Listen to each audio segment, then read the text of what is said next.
This morning, I would like for us as a congregation to read our scripture, this scripture from Paul's letter to the church at Corinth. Let us join together. If I speak in tongues of human beings and of angels, but I don't have love, I'm a clanging gong or a clashing cymbal. If I have the gift of prophecy and I know all the mysteries and everything else, and if I have such complete faith that I can move mountains, but I don't have love, I'm nothing. If I give away everything that I have and hand over my own body to feel good about what I've done, but I don't have love, I receive no benefit whatsoever. Love is patient. Love is kind. It isn't jealous. It doesn't brag. It isn't arrogant. It isn't rude. It doesn't seek its own advantage.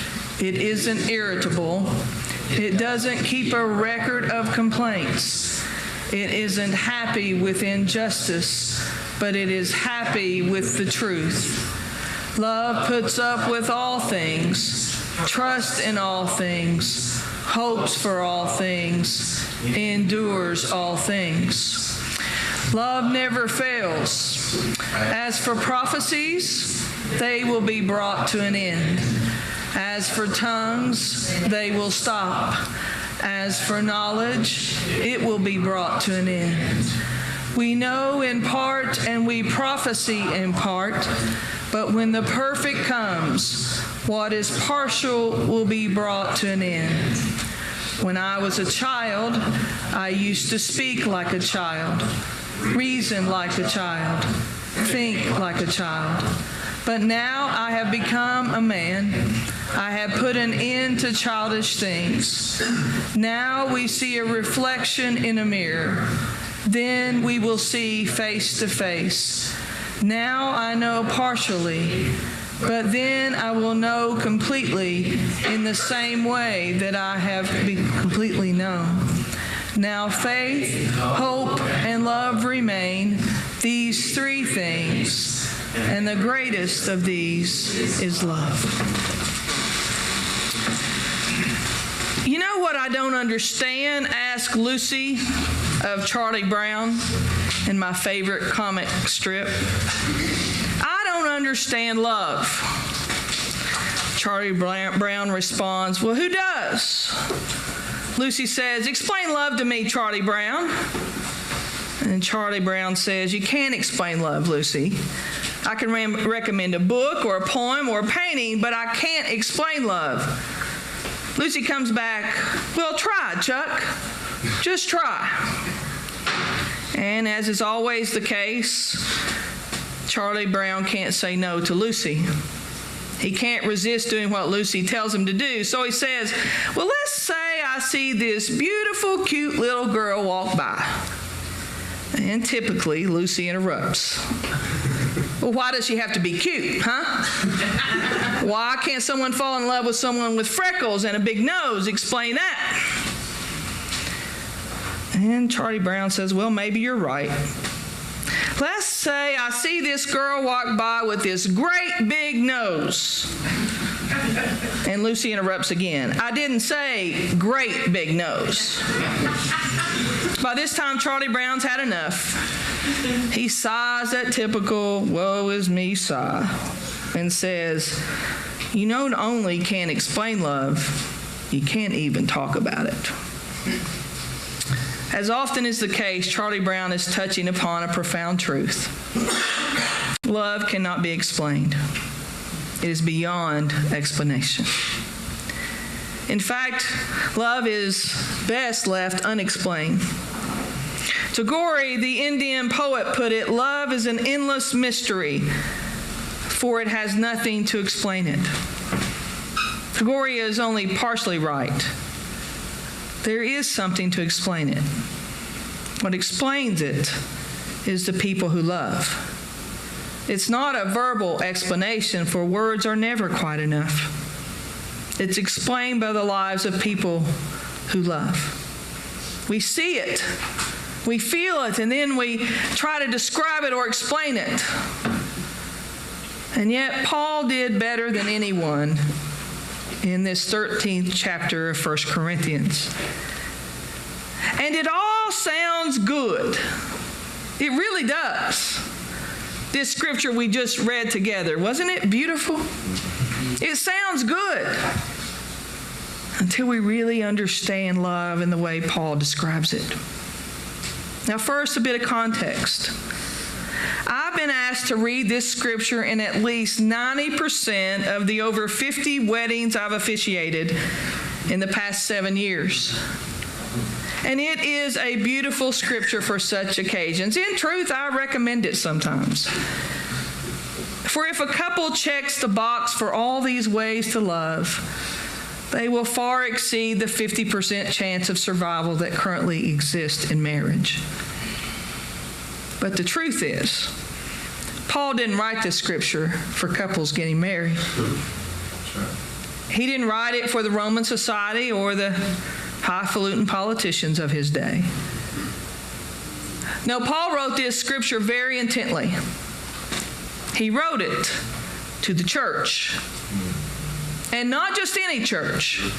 He wrote it to the church at Corinth, one of Paul's favorite churches.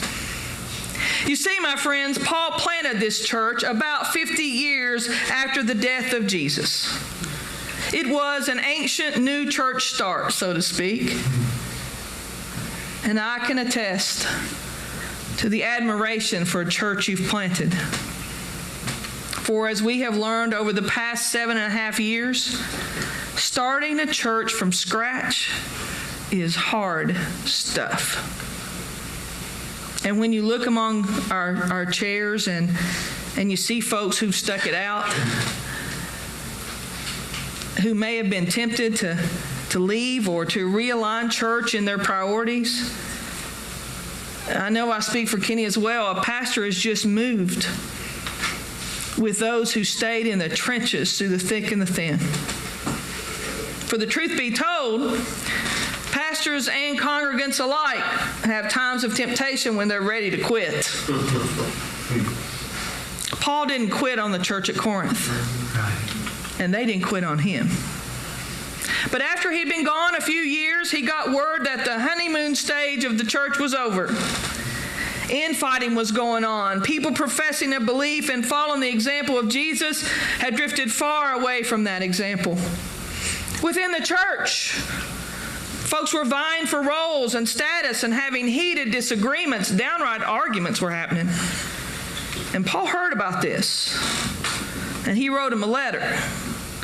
Someday when I'm not here, if I hear about it, I'm going to write y'all a letter too.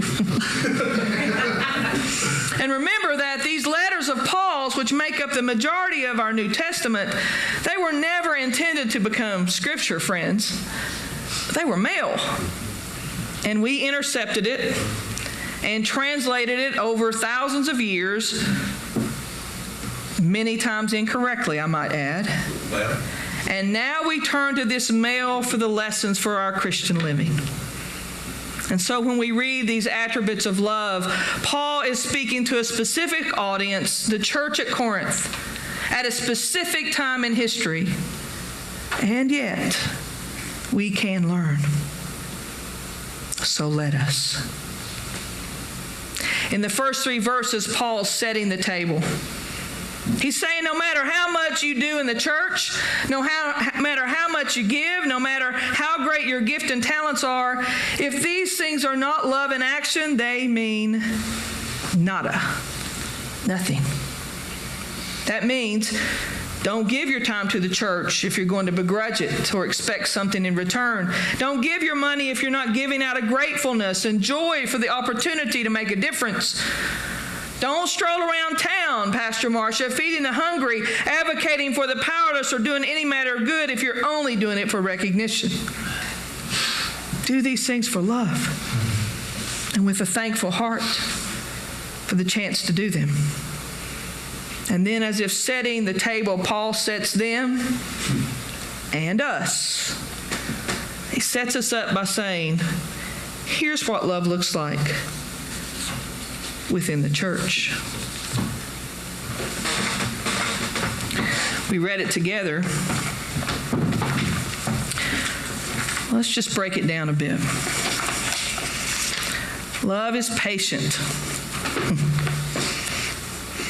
Love takes time to resolve. It takes time to reconcile. Sometimes we want to ram that through and do it in our time, but not God's time. Love is kind. Sometimes words don't always need to be said. Sometimes actions don't always need to be carried out. In church, I shared this with you before, but when I'm talking about these things and preparing sermons, it's hitting me straight between the eyes before it ever gets to you. Love is not envious or boastful. Did you see how Paul included those in both? In other words, don't be envious when you see folks in the church doing well, giving their talents. Don't be envious about that. And if you're one of those folks, don't be boastful about it. Love is not arrogant.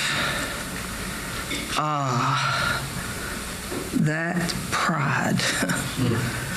How often does that pride get us in a world of hurt? I would propose to you this morning that we should have pride in whose we are, but we should not have pride in what we are. Love is not rude, even when justified.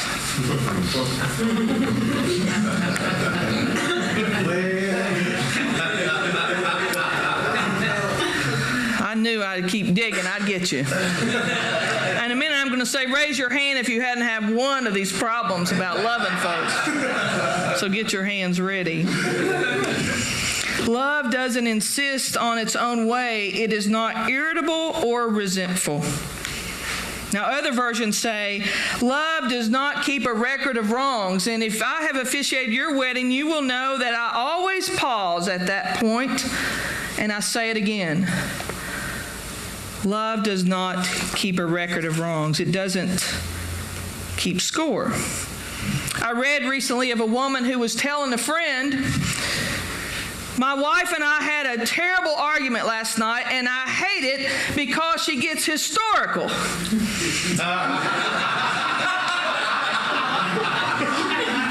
Well, you get it. The friend said, no, you mean hysterical.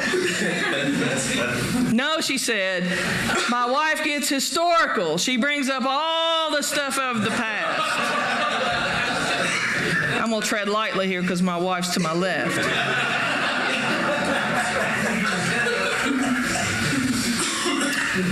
Love keeps no record of wrongs. Love does not rejoice on wrongdoing. Oh, wow, that is tempting, isn't it? You're just sitting on the edge of our seats with I told you so right on the tip of our tongue. That's a subtle way and a backhanded way of rejoicing in someone making a wrong decision. But love rejoices in the truth. Well, that brings up another question. Whose truth? Too often we walk around and act as if we got a monopoly on the truth, don't we?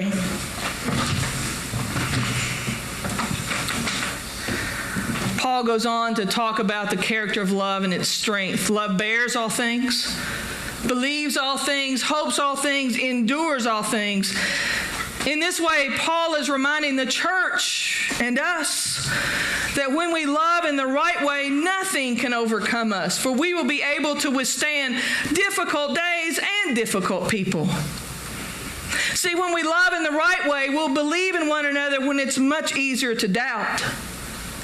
And we'll remain hopeful even when, no, especially when, the reality of circumstances give us every reason to lose hope.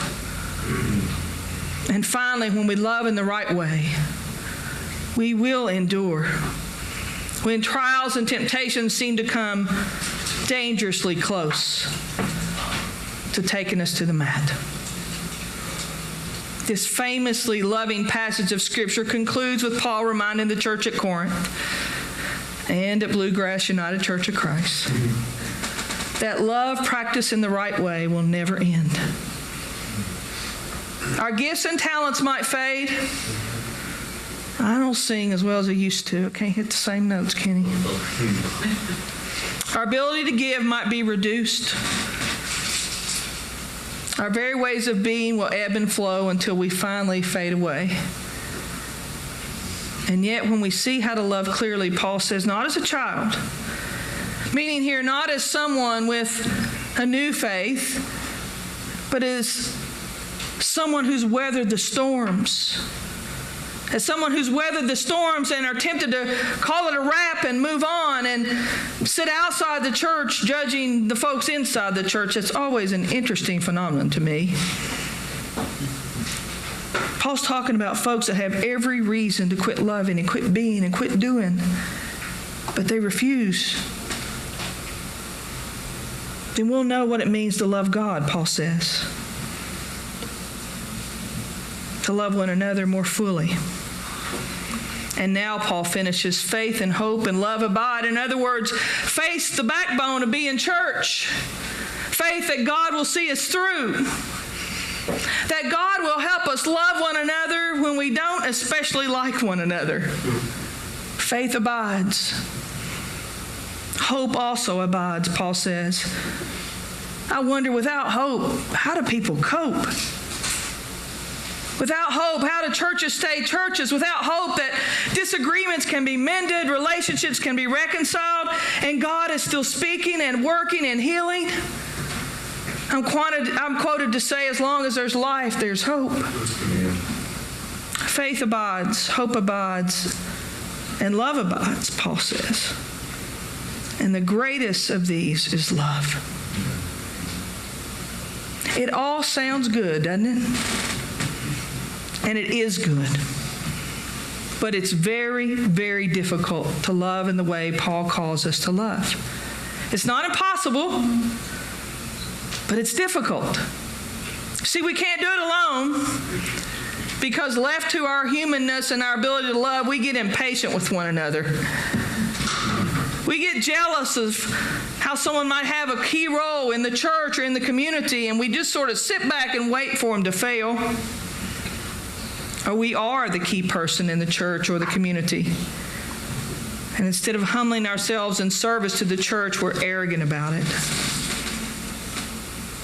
We get resentful. We feel like our way, which is obviously the best way, was not chosen for a church initiative or a community program. Or we keep score. And friends, let's be honest. We only get our pencils out to keep score, by the way, when we know we're going to win in the scoring. True enough? I always tell my nieces and nephews, don't compare yourselves to the low standard of being a human being in the world. Compare yourself to the best, to the highest standard of being a human being in the world. And shoot for that target. So just now, I want us each to think in our mind of people in our church who serve without fanfare, who take care of others without seeking recognition, those who give hours upon hours of service and volunteer time without expecting anything in return, those who quietly yet faithfully support the church with giving in every way because church is a priority to them, because their brothers and sisters are important. Those who self-monitor what they do and say outside church because they want to reflect favorably on Bluegrass. It could be those like Miss Eleanor who come here when she doesn't feel like being here. Folks like Scott that's out till 3 o'clock in the morning every Saturday. Or Richard who works 6 days a week. Countless others. Maybe it's someone outside the church that you think is a role model for love. I have a big mouth sometimes. And I'm all too often too quick to express my opinion. Because it's the right opinion. But when I was writing this, I thought about my Mamaw Charles, raised in a little old place called Jamboree, Kentucky, close to Phelps, Kentucky. You've never heard of either, I'm sure. About an hour from Pikeville in the Appalachian Mountains. Simple woman, postmaster growing up, where she was across the street and someone wanted their mail, they came and knock on her door and say, "Laura, you got some mail for me today?" I grew up every Sunday going to her house after church, car sick as I could be over those curvy roads. But not too car sick to eat one of those cat head biscuits when I got there. That's what we call them in the country. Anybody had one of those before? My Mamaw lived to the age of 94. In all my years, she had 12 children, hundreds of grandchildren and great-grandchildren.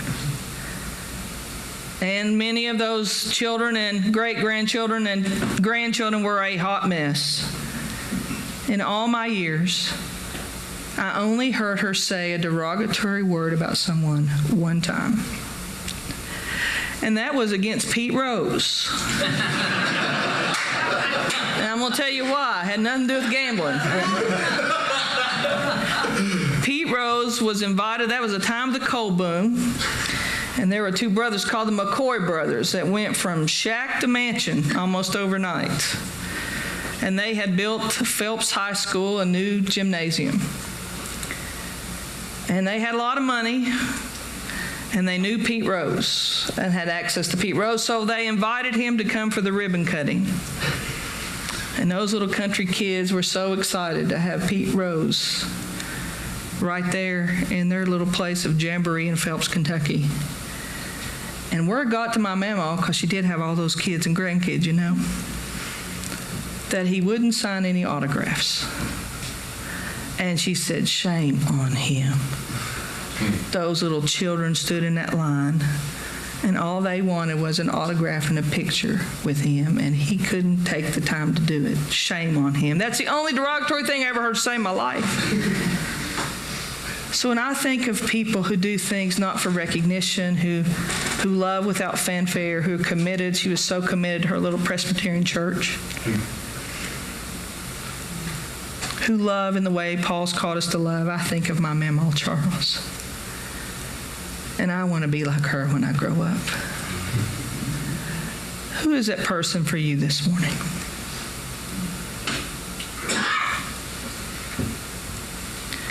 It all sounds good, this thing called love. And if we come close to achieving the kind of love Paul's writing about, it will be good. It will be very good. By the grace and guidance of Holy God, may we know what it feels like to love and to be loved in this amazing way. For then, it will not only sound good, it will feel good.